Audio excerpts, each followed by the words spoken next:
the exchanges between Chairman Okujeto and the Minister Oppong Nkrumah. But clearly, Sami, I don't think you acted well. You see, you are talking about the victims, the 1,300 people. All of us are concerned that the plight of these Ghanaians, over 1,000 people living in tents for about a year, I think, that their plight is addressed. That's the concern. And that's why you brought the minister to the committee to find out how government is going to deal with their plight. But you see, in all of the week, what is being discussed is not the plight of these 1,300 people. What is being discussed all week, it's your attack on the minister and his counter attack. So, can I ask what my attack was? My attack? What was that? You see, even here at this table, you've accused the minister of blatant falsehood. You've accused him of distortion. You've accused him of introducing red herring. Right here. You've accused him of irresponsibility. You've accused him of being unremorseful. You've accused him of deflecting. So those are not facts. You've accused him of being contemptuous. You've accused him of... Even at this table. And you see... Those are facts. Well, you are entitled to your facts. He too is entitled to his facts. And now, both of you, your entitlement to your facts, that is what is being discussed. Instead of the plight of the people. That's why I said you didn't act well. I mean, we've all been, look, this small table, Randy is the chairman, in the sense that he's the moderator. Randy may disagree with the comments or views of any of us, and he can express it. I can also disagree with you. But you're not going to attack the person directly. You see, so it was, I mean, within your rights to highlight the plight of the people, to highlight the response of government, in 1 year government, private people have come in, they've done, you can highlight all of that. But it's the attack on the minister. I didn't attack the minister. No, when I'm saying even when we are not even at the parliament, you've attacked him. You've accused him of all these things. By describing his conduct. Yes.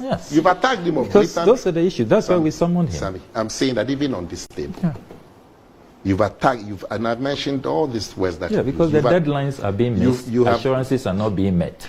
That is why we have invited him. No, if deadlines have been missed, point it out. If assurances have not been made, show. But don't attack him.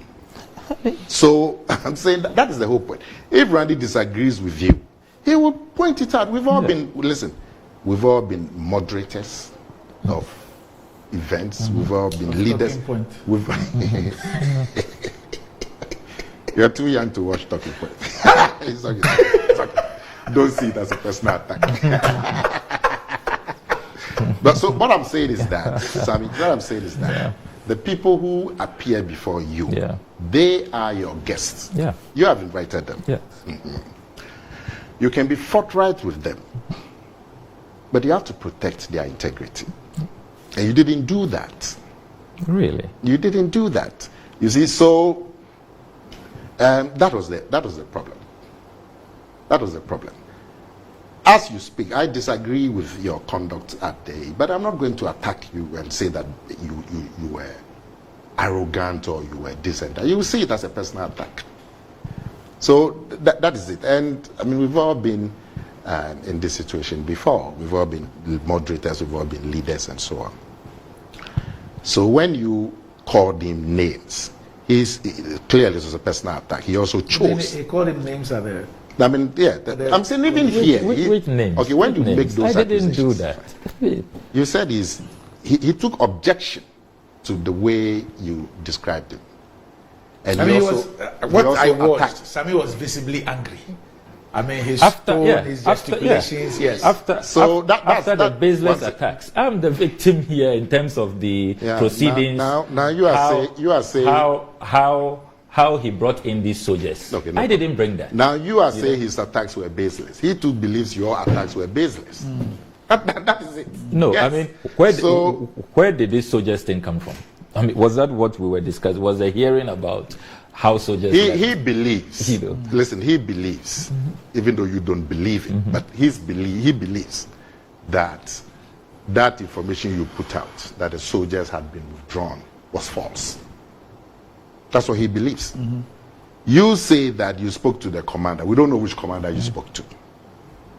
But we saw them packing out. Yes, but packing out. We've even just shown them. Yes, but packing out from Mepe doesn't mean they were packing out from the area. They told us that they have been asked to leave. Order from above. Who told you? Okay, that's them packing. Yes, we've seen all of this. The leader of the contingent.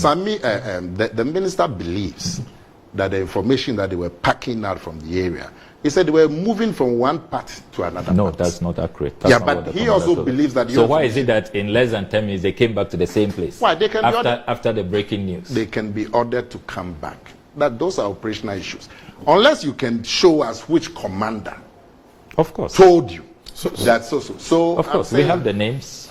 And it happened. You don't even need it happened. It happened with the media. 1 second. No. I'm saying that you are saying this is what somebody told you. He's saying it's not true, and that information that you put out, he also used that to show you up in the same way you're describing. But I'm saying that you are the chairman, so you have to take responsibility. So what happened? So he came there to attack me, to raise issues that are not being discussed. This business of soldiers, was that what we're discussing? Because you attacked him. So Nana, if we're to can you show me the attack? Beyond I'm saying even here, Nana, beyond the entertainment, what you describe as entertainment, content that was provided.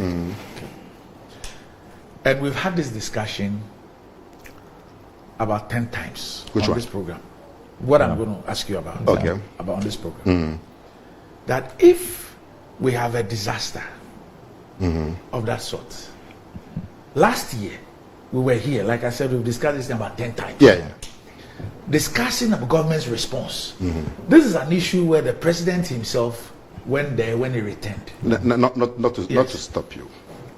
Even here at this table, all of us have expressed concern about the plight of the people.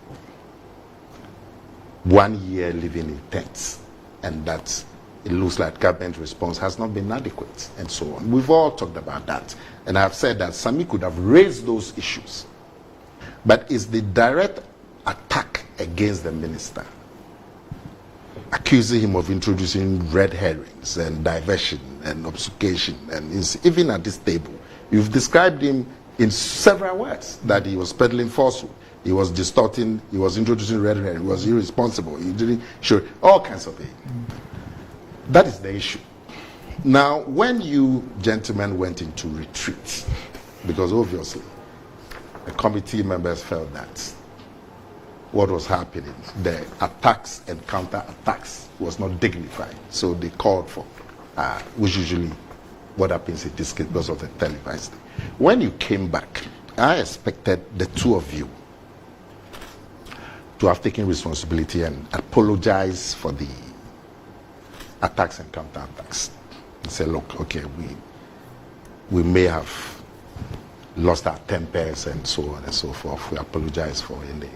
Both of you taking the lead and the minister following, and then that would have been it. But as chairman of the proceedings, you allowed proceedings to deteriorate, and to the extent that now, instead of the country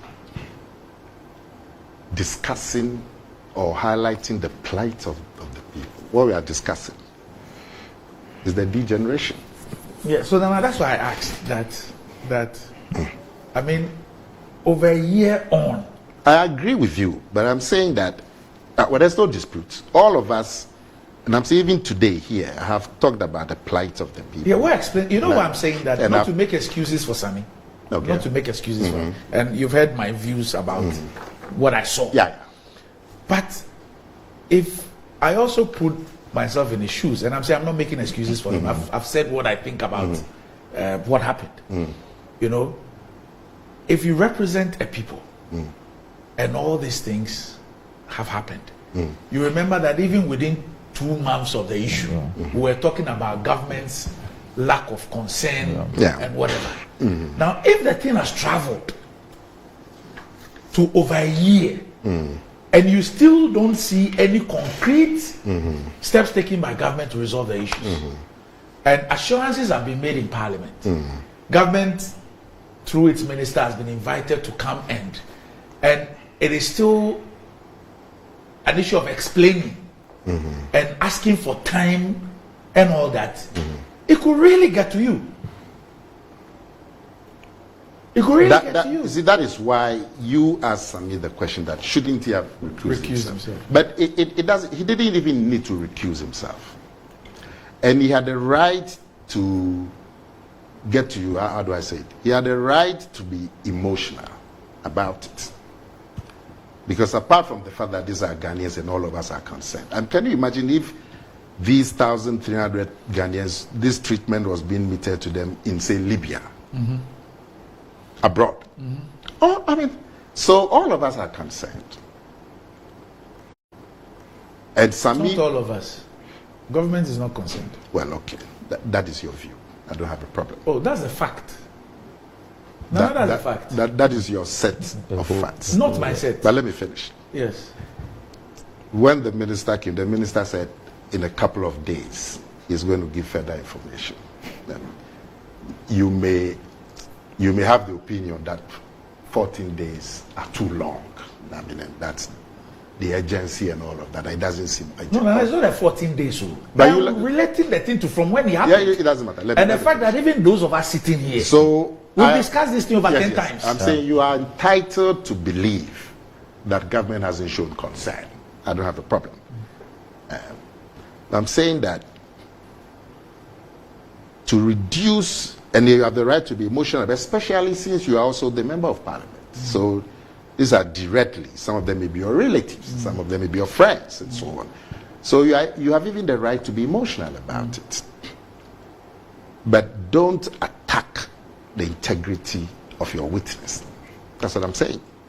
And it is that attack. You think he did that? Yes. And I'm saying even on this table, how many, 1 week, a couple of days removed from the event, he's still using words on the minister. Here, before you. You accuse the minister of peddling blatant falsehood, of distortion, of introducing red herring, of being irresponsible. You've used all these words against, even here, away from the parliamentary proceedings. So, and I'm saying that, why do you think that what is being discussed is not a plight of the people, but the degeneration at the committee? And you are, as chairman, you are responsible for that degeneration. And I'm saying that all of us have been in these situations before. I mean, we've all been chairmen, we've all been moderators, we've all been leaders, and so on. And you have to recognize when you let your emotions go ahead of you, our human beings. And sure. But my worry is that the two of them, when the committee came back, they should have. The two of them, at your retreat, the 10-minute retreat, you should have resolved that, okay, when what has happened was totally untidy, totally uncalled for, to the extent that members were shouting for cameras to be shut down. All of us want the cameras to be there so we can see accountability being...